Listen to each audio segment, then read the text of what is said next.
ബുദ്ധിമാന്ദ്യവും പഠന മാനസിക ശാരീരിക വൈകല്യങ്ങളും എങ്ങനെ സംഭവിക്കുന്നു എന്ന് നമുക്ക് നോക്കാം.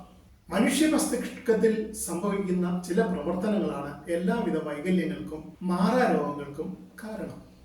ഞാൻ ഇവിടെ പറയുന്നത് മാറാരോഗങ്ങളെക്കുറിച്ചും വൈകല്യങ്ങളെക്കുറിച്ചും മാത്രമാണ്. മനുഷ്യ ശരീരത്തിൽ 78 അവയവങ്ങളുണ്ട്. ഇതിൽ 5 അവയവങ്ങളുടെ പ്രവർത്തനമാണ് ജീവനെ നിലനിർത്തുന്നത്.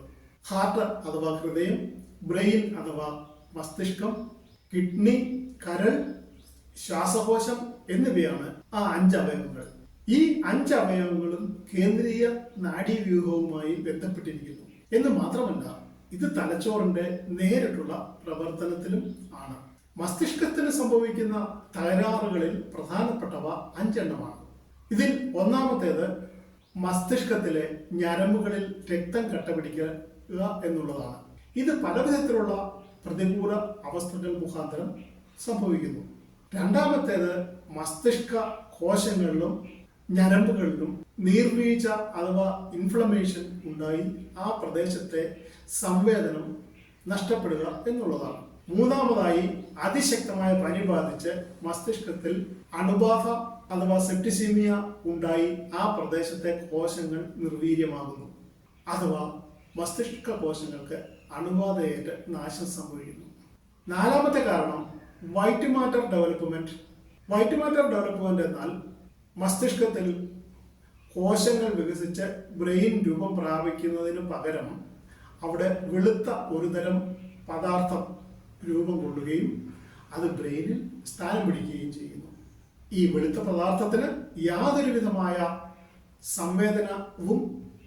സംവേദനക്ഷമതയും ഇല്ലെന്ന് മാത്രമല്ല, ഇത് മസ്തിഷ്കത്തിന്റെ സ്വാഭാവികമായ പ്രവർത്തനത്തെ തടസ്സപ്പെടുത്തുകയും ചെയ്യുന്നു.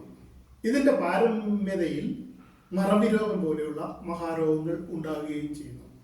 അഞ്ചാമത്തെ കാരണം AVM എന്ന ചുരുക്കപ്പേരിൽ അറിയപ്പെടുന്ന ആർട്ടറി വെയിൻ മാൽഫങ്ഷൻ എന്ന ഒരു അവസ്ഥയാണ്. ഇത് സാധാരണ എല്ലാവർക്കും സുപരിചിതമായ വേരിക്കോസ് വെയിൻ പോലെ ഉള്ള അവസ്ഥ ബ്രെയിനിൽ സംഭവിക്കുന്നതാണ്. ബ്രെയിനിലെ ഞരമ്പുകളിൽ രക്തം കട്ടപിടിച്ച് രക്തചംക്രമണം നിലയ്ക്കുന്ന അവസ്ഥ. അല്ല 1% ബ്രെയിൻ സ്ട്രോക്കുകളും ഇത് മുഖാന്തരം ഉണ്ടാവാറുണ്ട്.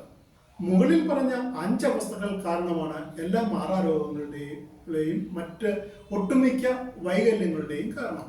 ശരീരത്തിന്റെ എല്ലാ അവയവങ്ങളും പ്രവർത്തിക്കുന്നത് കേന്ദ്രീയ നാഡീവ്യൂഹവുമായി ബന്ധപ്പെട്ടിട്ടാണ്. അതുകൊണ്ട് തന്നെ മസ്തിഷ്കത്തിന് തകരാറ് നേരിട്ടാൽ അത് മുകളിൽ പറഞ്ഞ 5 രീതിയിൽ ഏതെങ്കിലും ഒന്നിലധികം രീതിയിലോ ആയിരിക്കും. അത് ഗുരുതരമായ ഒരു പ്രശ്നമാണ്. എന്നാൽ വൈദ്യശാസ്ത്രത്തിൽ ഇതിനൊന്നും ഔഷധം ലഭ്യമല്ല. മസ്തിഷ്കത്തിൽ സംഭവിക്കുന്ന ഇത്തരം പ്രക്രിയകൾ അവസ്ഥകളായി കണക്കാക്കുന്നു.